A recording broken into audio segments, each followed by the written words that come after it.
Okay, so welcome to the coronavirus Seder. Just to get us started, we'll introduce my little story. As many of you know, I was born in Zimbabwe. So about 2 summers ago, I went to Zimbabwe. And on my passport, it says born in Zimbabwe. Now, born in Zimbabwe helps you with nothing. Born in Zimbabwe, nothing at all. But since I was going on a trip to Zimbabwe to visit the Victoria Falls, I dropped the kids off in Cape Town by my sister, and then I went to Zimbabwe. So I figured I will use my born in Zimbabwe for something useful.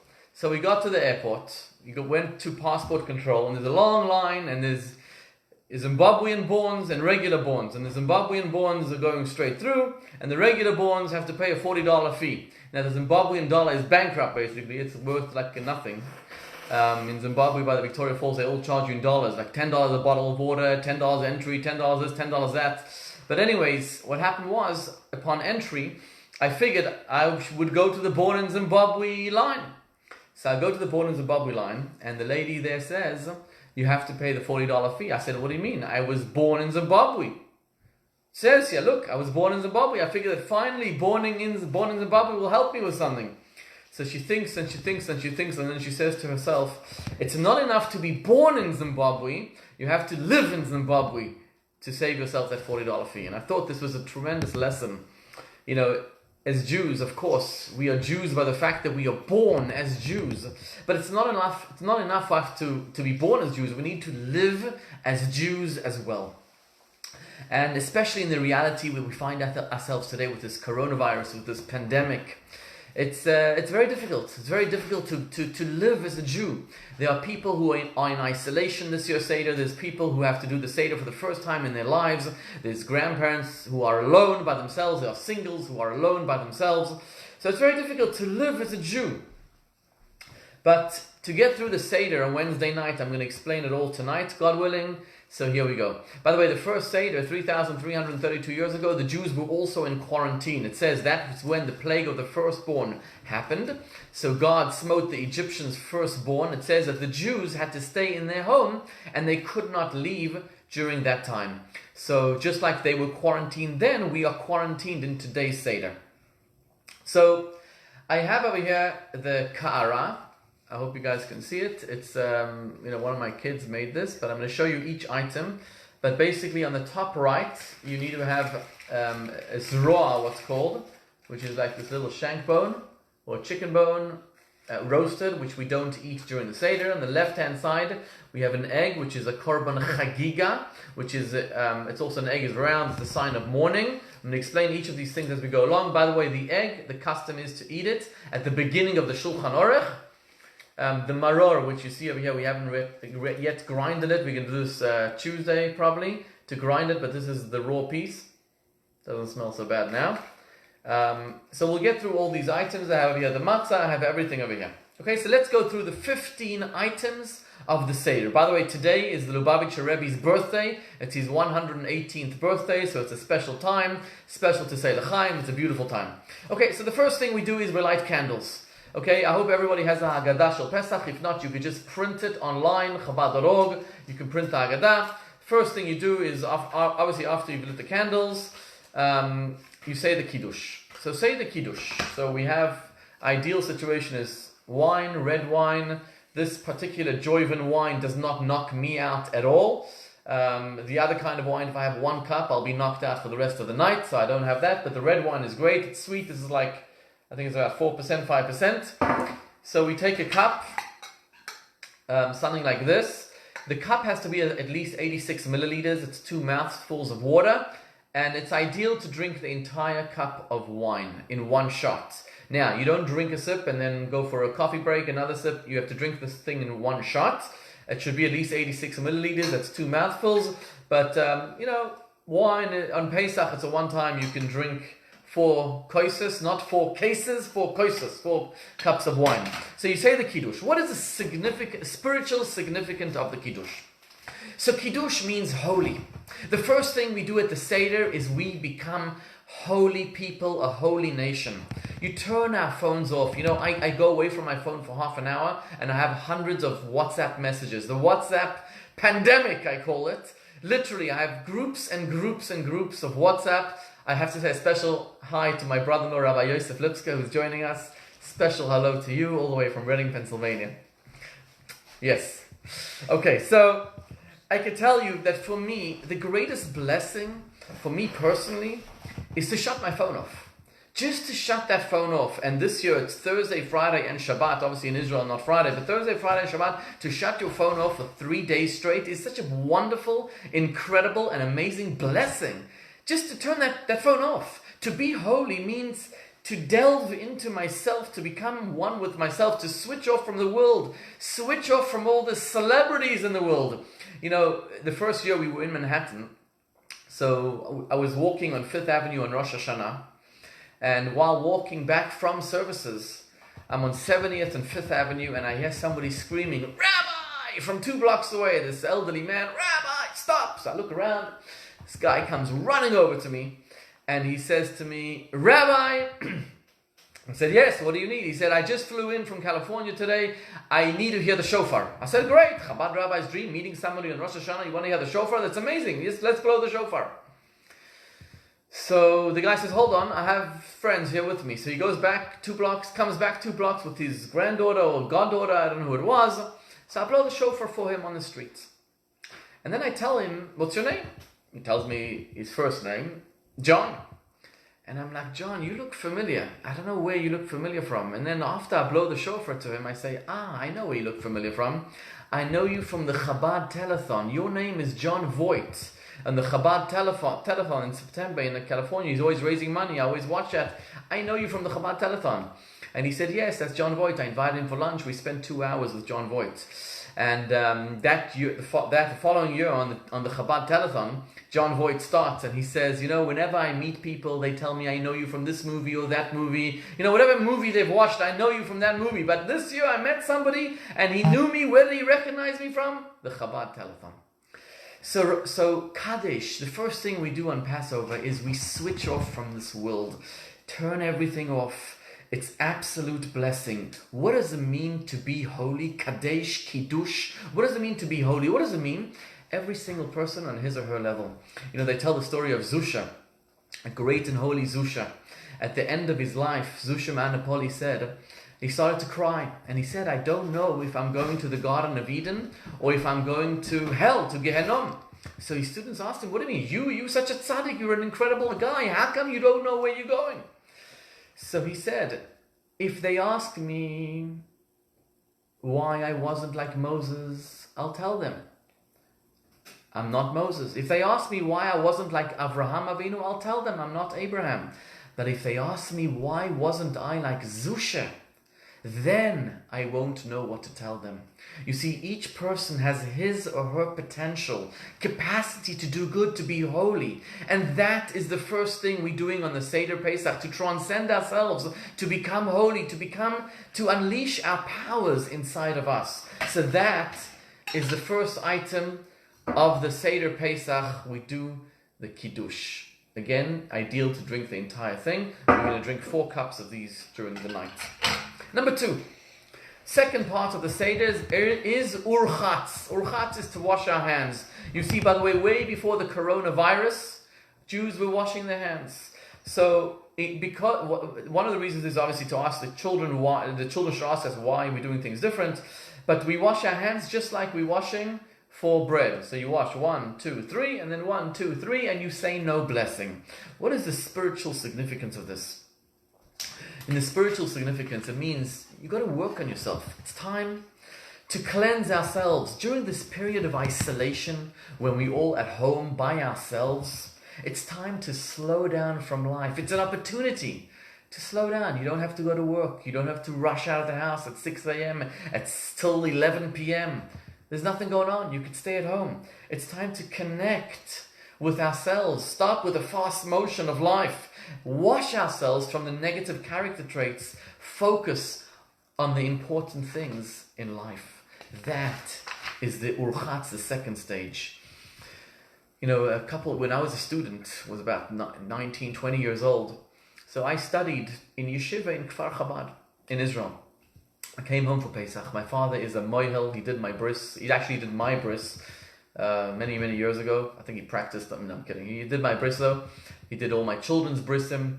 But when I was about 20 years old, my father got a call from the Soweto maximum security prison. And they asked him to come do a bris. So he said, this is going to be a great opportunity. Come with me.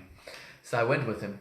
We went into Soweto. This was at a time when Soweto had a lot of riots. It was a very dangerous area to be. We went inside Soweto, inside layer after layer after layer of security. And finally we come into this room where this woman was there. She was in there for drugs. And clearly a Jewish woman. And clearly sorry for being there, but she had to be in prison. And she takes out a child.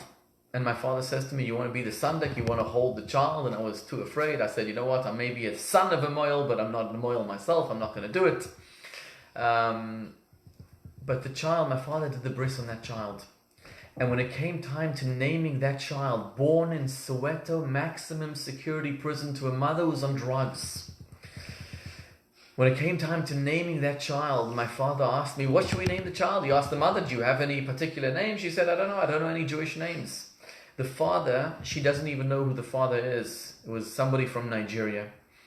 And my father said, this child needs a special schus, a special merit.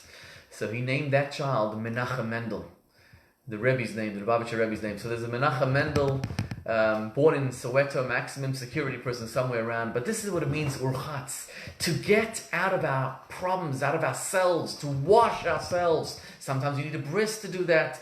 Every single person has his or her thing that they wash and they get out of themselves. We continue with the karpas. Karpas is, so there's many, many different customs. Here I have, Chabad custom, our custom at least is to have an onion. There's other customs that have potatoes, celery, there's all different customs. But the idea is, after you've washed your hands without a blessing, you take the karpas, you take a tiny amount, and you say the bracha, Baruch atah Hashem Elokeinu melech haolam borei pri ha'adama, and you have in mind the maror, which is going to be later on. I have over here also, these kids little things, to keep the kids entertained. We have all these kinds of little props over here, which I'll show you as we go by. But karpas, what's the meaning of karpas? The spiritual meaning of karpas. You see, karpas has the same word as parech. Samech, parech. Samech represents 600,000 Jews. Samech, and then parech means avodat parech, which means the Egyptians made the Jews work with unlimited work. Oh, thank you, Zalman, for telling me that the karpas, yes, has to be dipped in salt water. So we have salt water over here. You can't really see the salt, but you have to trust me. This is salt water. You dip it in salt water, and then you eat it, and you eat less than a kazait, so you don't need to say a blessing afterwards. But the karpas is samech parech, which represents the back-breaking labor that the Egyptians forced the Jews to do. Why was it back-breaking labor, or in what way was it back-breaking labor? So it says that the Egyptians punished us with work which has no purpose. It's like you're doing things, but it has no purpose. It's the greatest punishment. It's like the story of the guy who was in prison for 10 years. And for 10 years, they told him, they put a little wheel in his cell, and he had to grind the wheel, go round and round and round the wheel all the time.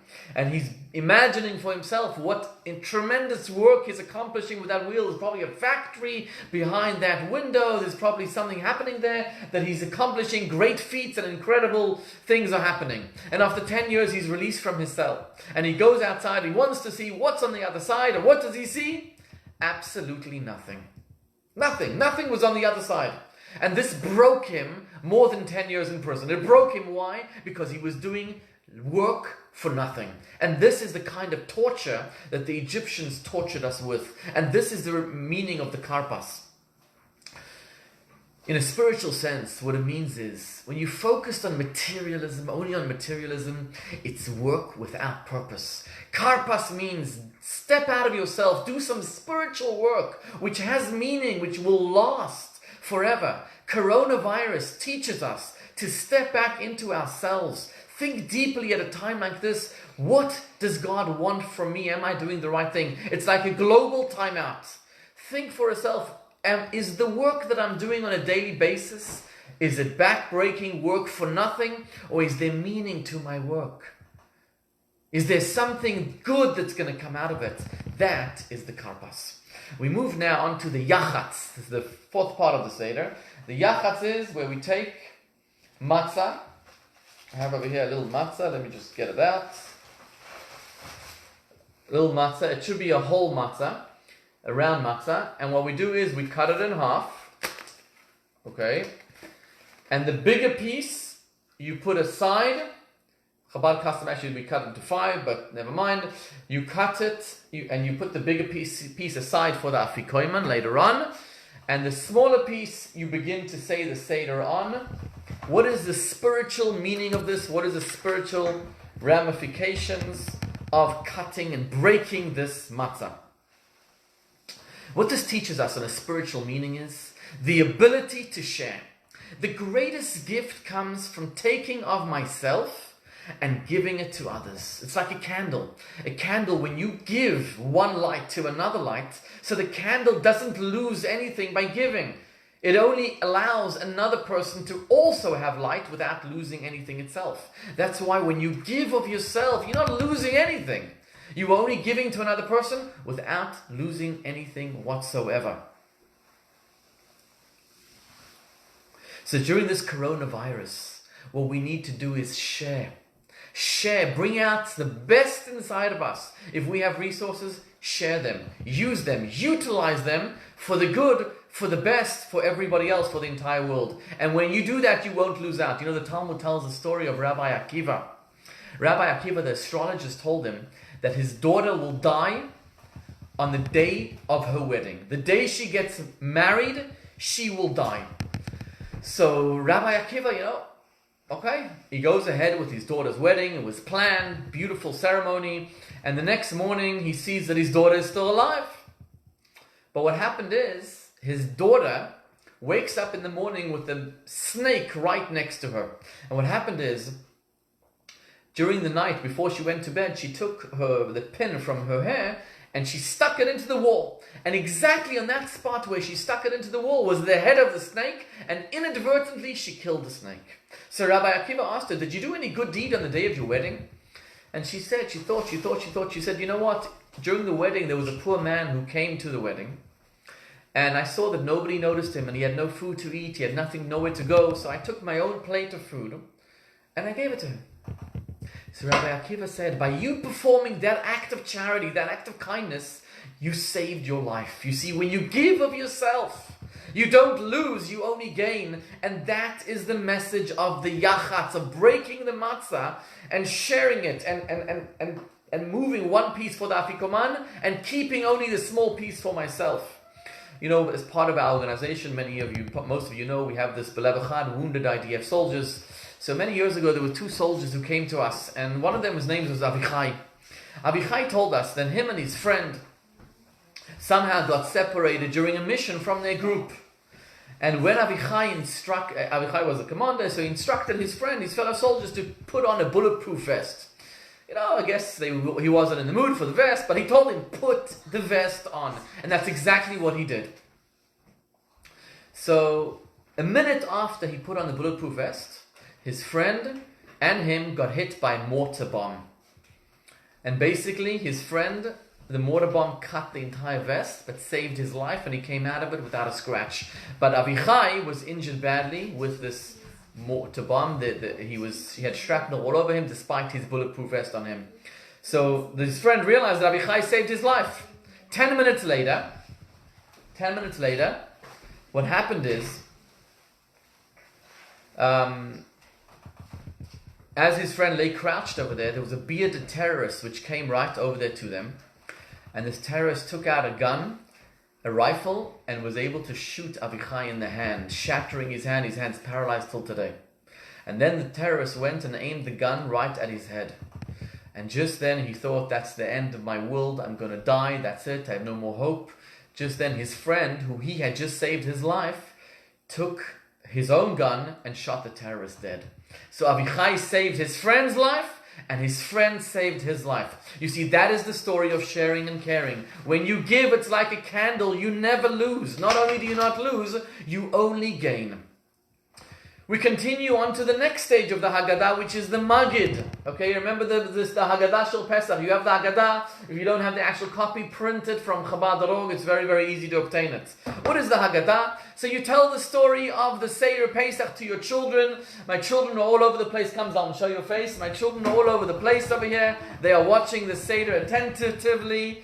Try not to disturb us. There's some more kids here in the background. You may see them, you may not. So what happened is, the Magid is, tell the story of Pesach to your children, to yourself. This story is that we have been around despite all the odds. The Ottomans, the Greeks, the Egyptians, the Turks, the Cossacks, the Hitlers, the Stalins, the Arafats, they've all tried to kill us.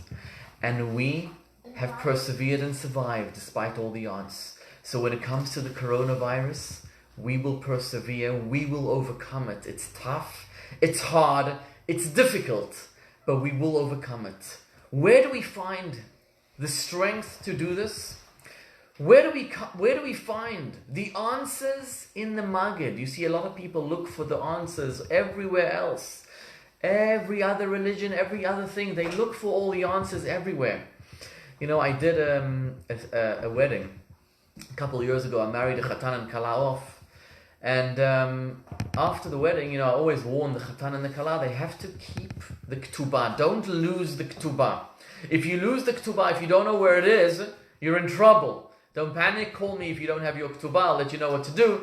But this Chatan and Kala, this bride and groom, despite all my warnings, they couldn't find their Ketubah. So I said, look for it, search for it, maybe it's missing, maybe it's here, maybe it's there.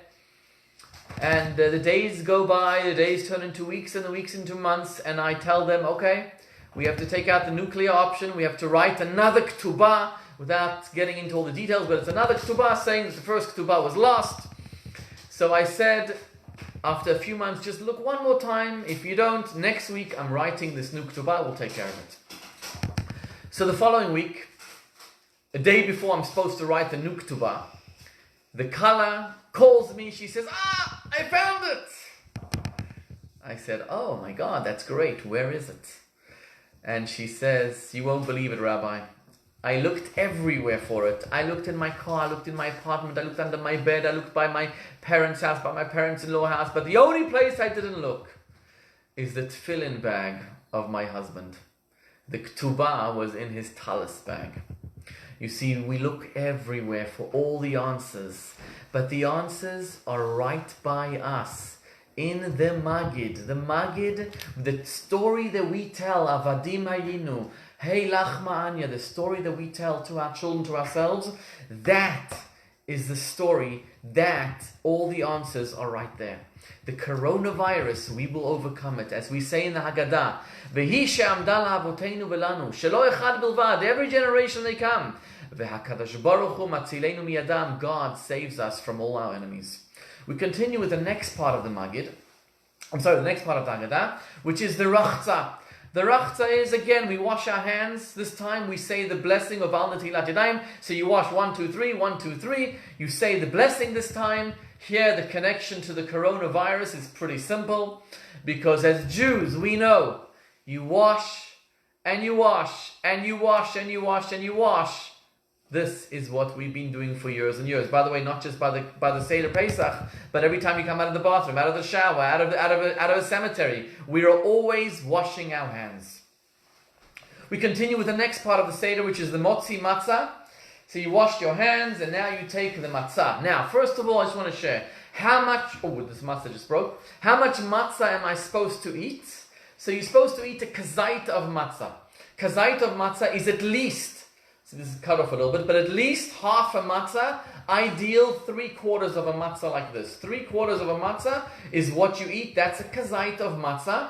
And you eat it within 4 to 6 minutes. Again, there's many different opinions here. I'm not going to bore you with all the details, but 4 to 6 minutes. The point is, you don't take a bite, go for a break, another bite, take a break, to have a conversation. You eat it in one go, and you recline on your left-hand side, because we are like kings on this night of Pesach.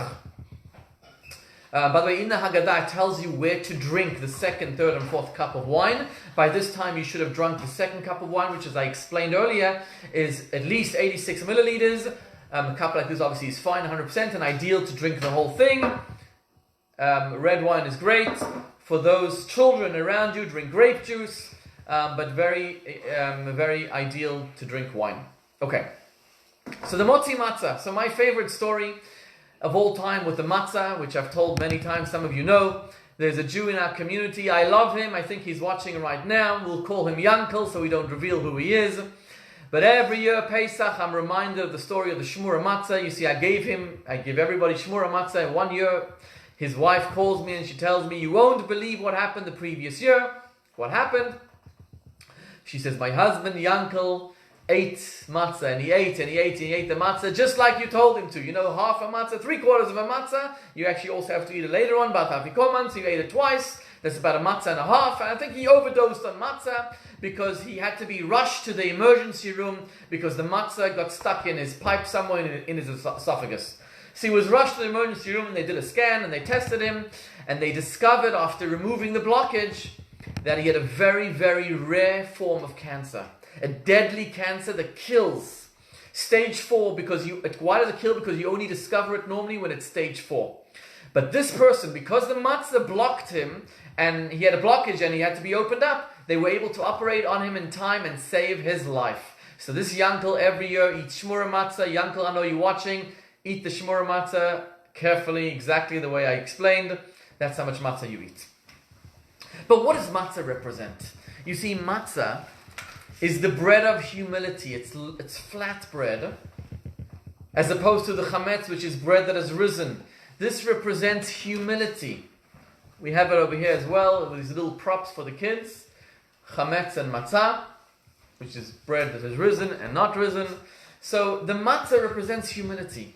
You see, America, the great America, we have nuclear weapons, we have F-16s, we have tanks, ships, missiles, cruisers, we prepared for every emergency. And God takes an invisible coronavirus the size of 125 nanometers and brings the great world to nothing.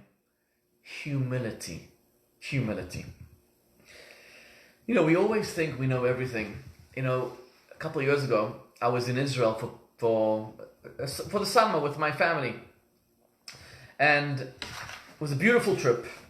And on the trip, my wife, Chevy, lost her wallet. We searched the car, the apartment we stayed in. We called all our relatives we had stayed by. You know, this was a serious thing. She had lost her wallet. Her credit card, driver's license, other important documents had simply vanished. And in the back of my mind, you know, I didn't tell my wife this, but in the back of my mind, I'm like, you're such a schlemazel. How do you lose your wallet? Who loses their wallet with all the amazing things? Of course, I didn't tell my wife. I probably wouldn't be alive to tell the story if I did. But the accusation still festered inside of me. So I called Amex to cancel the credit cards. They informed me that somebody had called them to report Chevy's lost credit card. And so they'd cancelled it. So we knew the person had been found, but we didn't know who it was. Anyway, a couple of weeks later, I found the answer when I was chatting with my sister-in-law. Apparently, somebody had found the wallet, and not knowing who to turn to, he knocked on the closest door to the place where it was, and he asked them, do you know whose it is? They looked at the driver's license. It said Vigler, and that person happened to be a close friend of my sister-in-law in Petach Tikva, whose name was Vigler. So they immediately made the connection, and immediately they phoned me, and I realized, here's what I realized. I realized without a shadow of a doubt that the person, the schlemazel who had lost my wife's wallet, was me. Because my wife was nowhere near the place where it was lost. It was lost in a place that it was only me. Humility is what the matzah teaches us. Automatically, we always blame others. We always love ourselves dearly. With all our heart and all our souls, we love ourselves. But when it comes to somebody else, even our own wives, we are quick to blame them. And how come you lost it? The story of the matzah teaches us humility. By the way, I forgot to mention, my kids are pointing this out to me. At the Seder Pesach, we have all these beautiful different props. From, you see, locust, come wear this, put this locust on. Men will come put this firstborn on. You see, this is a good idea to keep the kids engaged, to teach them, entertain. Put this on, please. Reza, put this on so people can see what it is. You see, we have lice. This is just beautiful stuff to keep the kids entertained. The Seder is all about the kids. You see, we have the blood, we have the wild animals, we have the boils, we have everything here to keep the kids entertained. You see, even now listening to me, their bedtime's an hour and a half ago, they are all over the place here listening. Okay, so we continue now with the maror.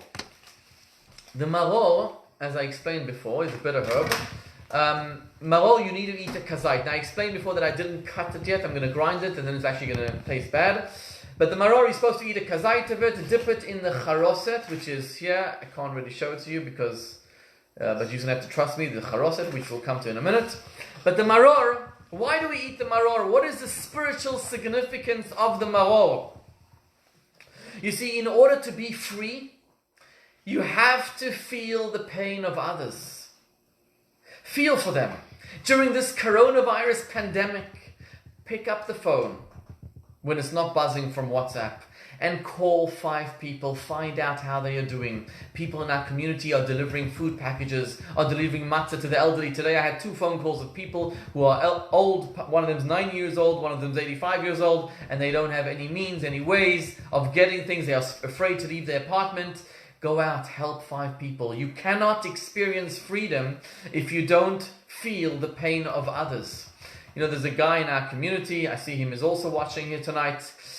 Many summers ago, it was one of the hottest days in August. It was a Tuesday afternoon. He calls me up and he says, Rabbi, can I invite myself for Friday night dinner? Now that Friday night we had planned to go to the Catskills, to go to the country, to enjoy ourselves, to relax. We had a very, very busy summer with camp, with everything. It was our 1 or 2 weeks to relax. So I'm thinking, should I, shouldn't I? And then he says, you know what, and I also want to invite some friends. So we figure, you know what, let's do it. So this guy, we'll call him Moishele, invites himself. And then he says, you know what, I actually have a cousin who just got married this week, and he needs to do his Sheva Brachas. Can we also do his Sheva Brachas at your apartment Friday night? So I'm like, oh my God, wait till my wife hears this. My wife, not only does we have to host, but we have to be like a chef. Instead of ordering from a restaurant, we're a chef. But Chabad won't. What don't we do for others? So I said, yes, we will do it. With love, with simcha. So that Friday night, this guy, Moishalek, invited 19 of his cousins and friends and mothers-in-law and aunts to enjoy a Sheva Brachas at our house.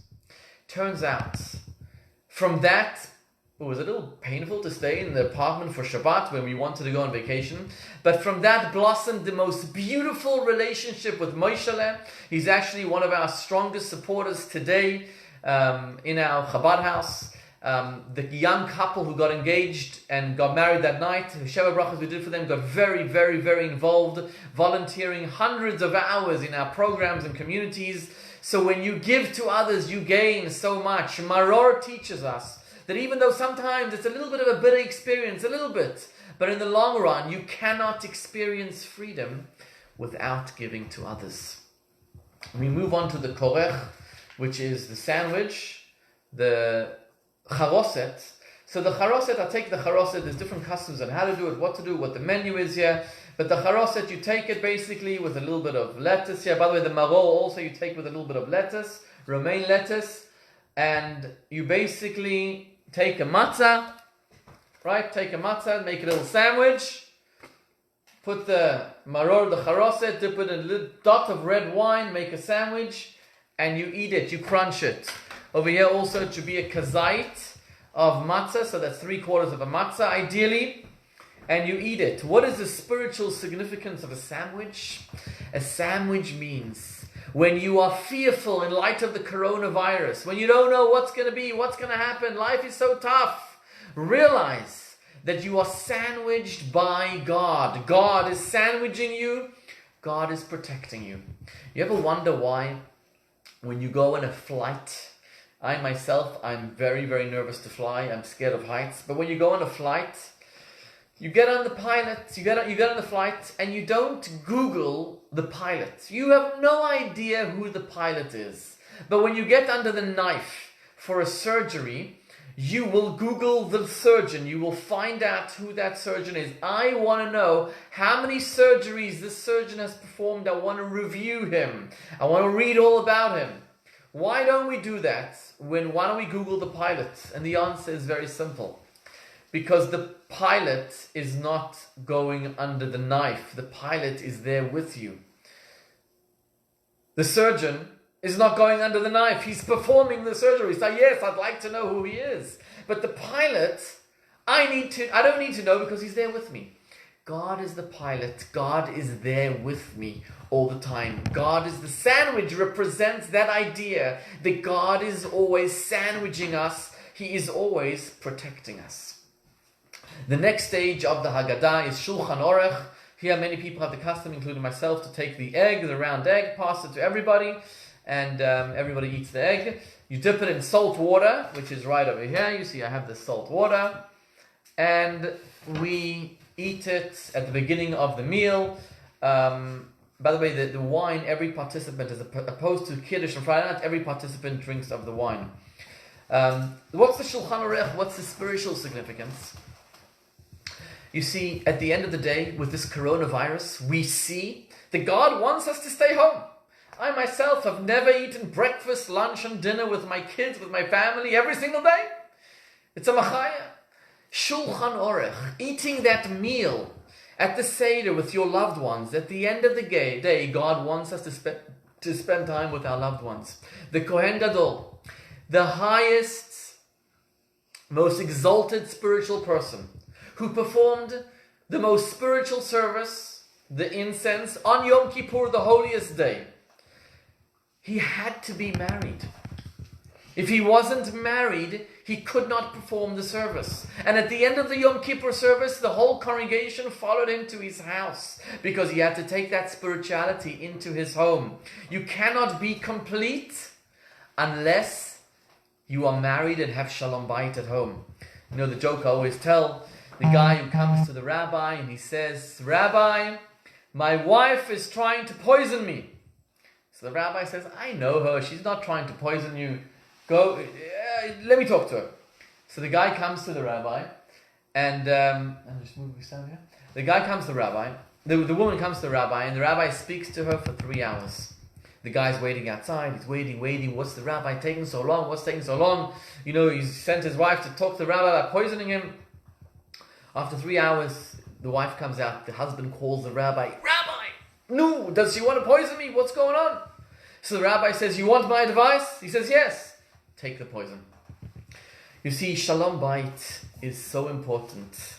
That is the Shulchan Aruch. But it's not just family. It's not just your wife. It's not just your husband. It's children as well. Shulchan Aruch. This is a time to educate your children. It's actually a pleasure, in a way, that schools are closed during this coronavirus pandemic. Yes, I know they have online and Zoom and everything else, but it's not the same. It's not the same hours. It's an opportunity to spend time with your children, to educate them. You know, my daughter, a couple of years ago, I took her shopping. After that, I realized why my wife, it's better if she goes shopping with them. But when I took her shopping, at one point, she wanted candy from the store. She wanted and desired this candy and started screaming, "I want this candy, I want this candy." And I told her, "You are not getting this candy." "Why not?" "It's not kosher." And immediately she was quiet. A couple minutes later, we were walking in the store, and she sees this dress. And she says, "Tati, I want this dress, I want this." She starts screaming in the store, "I want this dress." And I say, no. And she's screaming louder until I tell her, "Yes, you can have this dress," and I buy it for her. And later on, I was reflecting upon these two incidents. Why didn't she scream and shout for the candy? Because she knows That when I tell her non-kosher candy, she knows that's a red line that I will never, ever cross. I will never cross that line. Because if it's not kosher, she'll never get it, so she stops crying. But the dress, she knows. If she just cries and cries again and again and again, eventually she'll get it. You see, education starts, telling our kids what's important, drawing the red lines, Shulchan Orech, spending time with our families during the Seder is the idea of educating ourselves and our families, and especially during this coronavirus pandemic. We move now to the next part of the Seder, which is the Tzafun. Here is where we pour Elijah's cup. Here is where we eat the afikoman, which the children stole. Chabad don't have the custom to steal it, but it's hidden. It comes out. It's actually tremendous spiritual blessings. You take 2 candles, you go to the front door, and you open and you welcome Elijah the prophet into our homes. It says that Jews today, there's 2 mitzvot that most of Jews keep. Number 1 is the Seder Pesach, and number 2 is Bris. Statistics show that Jews mostly observe these 2 mitzvot. And both of these mitzvot, Eliyahu Hanavi comes to Elijah the prophet attends. So we open the door, and there's tremendous spiritual blessings. It says that you can pray for anything you want during this time, and it will be fulfilled as long as you pray with all your heart and soul. This is the tzafun. This is a time when you do it. So you see we have 2 candles here, which are not lit, but you take these 2 candles, and you take them to the door, especially this year it's not Shabbat. But what is the spiritual significance of this? Tzafun means to take out the hidden part of ourselves. Every single person is a gem, is a jewel inside of us. Sometimes we don't see it. Sometimes we feel like there's a little bit of dirt and grime around us. But if you dig deep, deep, deep inside your soul, tzafun means hidden. Find those hidden gems inside of ourselves. You will surely uncover it. And that is the challenge of the tzafun. As we remain isolated in our houses, use this time of coronavirus to delve into your souls, to dig and find that gem which is hidden deep inside of ourselves. We continue now. Again, if in the Haggadah it says, pour the 3rd cup already by now, you've drunk it already. The Beirach, which is to bench, to thank God. And then the Hallel is praising God. We need to learn to say thank you for the small things in life. During this coronavirus, it has become evident that there are things we take for granted. For example, breathing. Whoever thought that to breathe would be such a mission to say thank you? Just on Friday, I was talking to a doctor in our community I see him right over here, I'm not going to mention his name, but he's a doctor who's volunteering in Mount Sinai. And he tells me, Rabbi, this week I really hope they'll get ventilators, because the situation on Friday was there are no ventilators, and if a person gets sick, we don't know what to do. Whoever thought that breathing fresh air, I hope and pray that my breath of fresh air now has no corona inside of it. That is what we need to thank Hashem for. Thank Hashem for the small little things in life. Give praise to Hashem. Things like going to the store. Things like taking my children to the park. Things like that which were never anything. They were taken for granted. Thank Hashem for those little things. Thank Hashem for being able to spend time with your grandparents, with your parents, with your children, with your family. Thank Hashem for being able to drive to work, to go to the supermarket. These are the small little things that the Beirach and the Hallel teach us to praise God for. And finally, the last stage of the Haggadah is where we read the Nirtzah. Nirtzah is the final stage. The Seder ends with the prayer for redemption in Jerusalem. We say, Leshana haba'a b'Yerushalayim abnuya. The Seder will not be complete without a special prayer to bring Mashiach. You see, when we pray to end the coronavirus, we don't just want life to revert back to normal. We don't just want things to go back to the rush of life, back to work, back to the grind, back to waking up at 6 a.m. and working till 11 p.m. That's not what we want. What we want is Mashiach. What we demand is for God to end this pandemic, to bring Mashiach. What we want is that on this Wednesday night, we will all celebrate with Mashiach Tzidkenu in Yerushalayim Ir HaKodesh. Amen. I hope you guys all enjoyed. I'm going to unmute everybody now for